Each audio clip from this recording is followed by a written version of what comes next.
Big 12 Radio, Big 12 Today on TuneIn. And, of course, you can join the conversation, a part of the Big 12 Conference YouTube channel.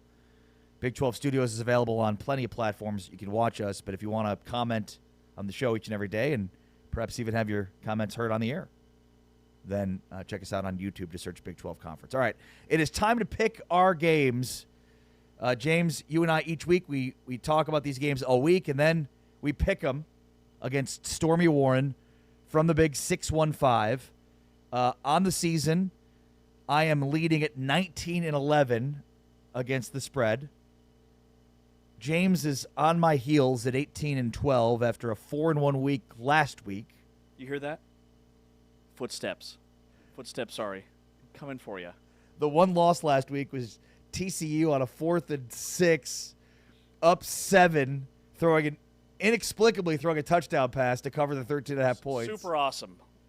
Why you wouldn't just kick the field goal in that situation to go up 2 scores, Nobody I'll never knows. know. Nobody but knows. I picked TCU minus 13.5, so I'll take it. Is that running up the score? No. It's not. It's covering the spread. Oh, okay, got it. It's the only thing that kept me from a 5-0 mark. I've gone 5-0 and then 0-5 and then 4-1.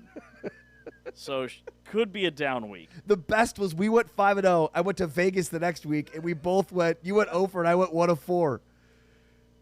And then this week I think 3-2. But still, like the one week we have a horrible off week. I'm in Vegas betting on these games and losing. All right, Stormy Ward is 10-20, so Stormy needs some help here. Yeah. But all right, let's start with our weekly pick'em. Taman Turner, our producer, what do you have for us? I have Texas Tech and Kansas. All right, that is a 13.5 point spread favoring the Red Raiders, and I like Kansas to cover. I'll take Kansas plus 13.5 in this one. I don't know that they're going to win this outright. Lance Leipold and the Kansas Jayhawks have covered their last 6 games against ranked opponents. So 6-0 in their last 6 against ranked opponents ATS. And they've won 4 of those 6 straight up, including the 3 that they won last year consecutively. They became the first under 500 team in college football history to win 3 straight weeks against 3 ranked opponents. So they've won 4 of their last 6 and have covered all 6 against top 25 teams. This is a different animal. I recognize that, but I will still take Kansas and their high-powered offense to at least be able to keep this within 2 touchdowns. Well, I see what you've done all week. You've been baiting me into this pick because anytime I bring up Kansas, you always countered with a Texas Tech is really dominant counterpunch because I like Kansas as well. Now, we are taking it at 13.5. It has moved to 14.5. That is a very key number. But the way Kansas runs the football with LeSean Williams and Jalen Daniels, I know that Texas Tech's front has been elite. Texas Tech's defense has been nails on money downs, on 3rd and 4th downs, but Kansas has explosive plays. And Texas Tech has not played a team that I think is even close to as explosive as Kansas is. And so KU's offense, which is still top 5, top 10 with all the efficiency metrics, I think they can do enough to keep up and keep pace in this game and cover that 13.5 number. I still think Tech wins the game, but I think it's closer to 10. All right, let's hear Stormy Warren from the Big 615 here on TuneIn. How you guys doing? Ari and James. This is going to be an interesting week. There's some tough picks here. My hapless Cowboys not pulling it together this year. Got to put the readers on. Let's take a look at our picks for this week. Texas Tech minus 13.5 versus Kansas. Texas Tech looks like they're the juggernauts. I think they're going to take it over. I think it's going to be a Big 12 run for Texas Tech. They take Kansas easily. Stormy Easily. likes the easy win for Tech and taking Tech to cover 13.5 points. All right, Taman, what's our next game? Arizona, BYU. All right, Arizona and BYU in a game you can catch as a part of Big 12 Radio on TuneIn. And what's the spread in this one? What are we picking it at? I believe it's BYU at 1.5. Yeah, give me BYU minus 1.5. Though this is on the road, I just don't know that. I feel like BYU's offense is multifaceted enough to win enough against the Arizona defense. And then on the other side, though I'm expecting Jack Kelly to miss the game, I do think Glasgow will play. Kelly is doubtful. Glasgow is probable. And I think they just have enough in their front seven to be able to stop the Arizona running attack and then make Arizona more one-dimensional. So I like BYU to cover 1.5 points in this game. I do too. BYU's rushing the football almost 60% of the time. They're very much run heavy. They're still scoring over 30 points per game. Arizona's defense is much better than it was last season, but efficiency with all those metrics, they're kind of middle of the pack in the Big 12. They also lost Trey Smith, an edge rusher. He's out for the season. That was announced earlier this week. I just think BYU's too physical. I think they dominate in the trenches. I do think it's relatively close, but BYU on the road in a hostile environment, and I've been looking for a game to bet, to fade the public. This ain't it. BYU's still getting like 62% of the money, but I am with the public. I like BYU in this matchup. All right, let's hear from Stormy Warren from TuneIn's The Big 615. BYU minus 1.5 at Arizona. So Arizona beat up on the Cowboys. Because they did, I can't go against them because I don't want to believe that my Cowboys just gave it up to another hapless team. So I'm going to pick the Wildcats. So far, going against our picks, you and I agree through the first two. Stormy going Arizona plus 1.5 based on what they did to Oklahoma State. Stormy Warren, an Oklahoma State graduate. All right, what's next, Damon? TCU at Kansas State. This is, I think, the most underrated game of the weekend. But I think I'll take TCU minus 1.5 in this game. The no Dylan Edwards factor for me. Plus, I just think TCU's defense will do enough against this K-State offense that without Dylan Edwards has not shown much of an ability to be consistent on the ground. So I think removing that run threat and the explosiveness plus that coupled with TCU's passing offense should take advantage of K-State's defense. Give me TCU to cover 1.5 points on the road.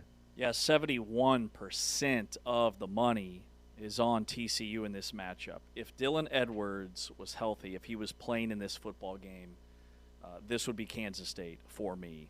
K-State at home is really tough. Not fading the public here, huh? Not on this one. Kansas State, they always have kind of that get-right game, but I think this is the game for Kansas State where things could potentially really fall apart because TCU's passing attack is explosive. That's where K-State has struggled defensively. It's Avery Johnson, and that's it offensively right now for Kansas State. They're without Dylan Edwards. They're still without George Fitzpatrick, their best offensive lineman. Jace Brown has not been 100% for about 3 weeks. After him, there's a big drop-off at receiver. TCU's defense has really struggled to get off the field. They're allowing 44% conversion rate on third downs. That's 116th in the country. I think K-State would exploit that, and I think K-State could sustain drives if Dylan Edwards was healthy and playing in this game. But with him out, I still like TCU on the road. All right, let's hear from Stormy Warren. TCU minus 1.5 at Kansas State. No idea how to pick this game. I'll go with TCU. I'm going to go TCU minus 1.5 at Kansas State. So we all agree TCU minus 1.5. All right, Taven, what's next? Iowa State and Colorado. All right, Iowa State minus 2.5 versus Colorado. This one is at Folsom Field in Boulder. Colorado looking for their first Big 12 win of the season. Believe this line opened at minus 4.5, so it's been bet down for Colorado all the way to 2.5. I feel like Colorado has some opportunities in their ground game against an Iowa State defense that was very susceptible to the ground attack last week, a physical Cincinnati team. The question for Colorado has been their commitment to the ground game. It feels like Pat Shurmur has fallen in love with the pass game when he should really be leaning on Caden Salter in that rushing attack for Colorado. So give me Iowa State to cover 2.5 points.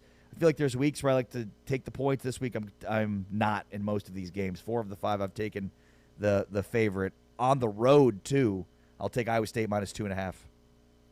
Yeah, I thought this line was really head-scratching on the surface when I saw that it was as small and projected to be as close as it is. It has grown to Iowa State -3, but we are taking it at Iowa State -2.5. I've been looking for a game to fade the public, and I think I found it. Ooh. Iowa State's getting 71% of the money.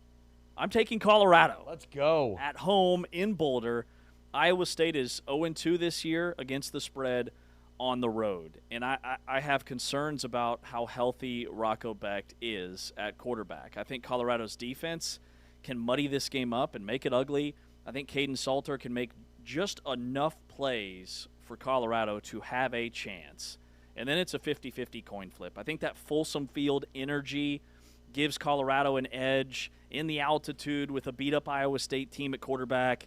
And Deion's procedure this week is another X-factor thing that I look at. I think that can really fuel his team. And I just think Colorado is better than their 0-3 Big 12 record. I don't see them starting 0-4. I like Colorado. I actually kind of like that pick, I'll be honest with you. But I'm not going to change. It's the one game you and I differ on so far, or rather, it's the one game you and I differ on because that's the 5th. What about Stormy Warren? Iowa State at Colorado. I told you this week in and week out.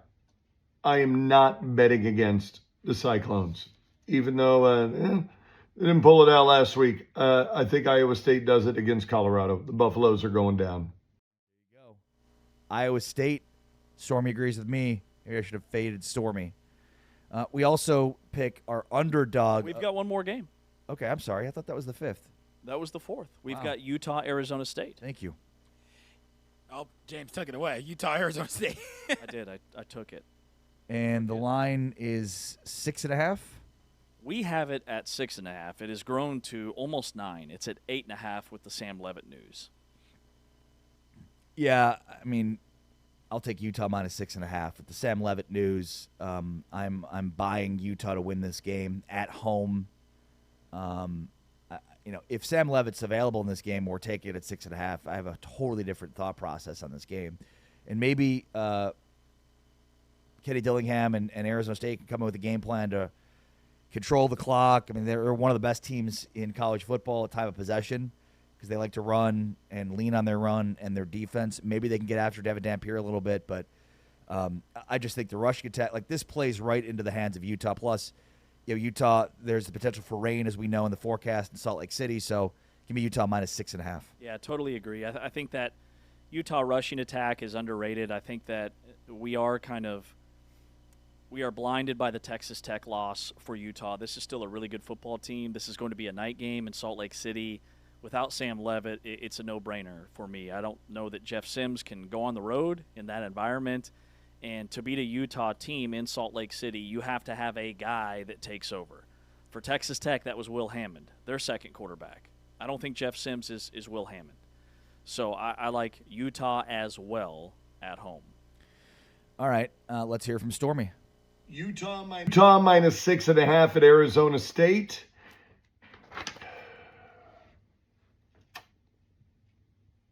I'm going Sun Devils.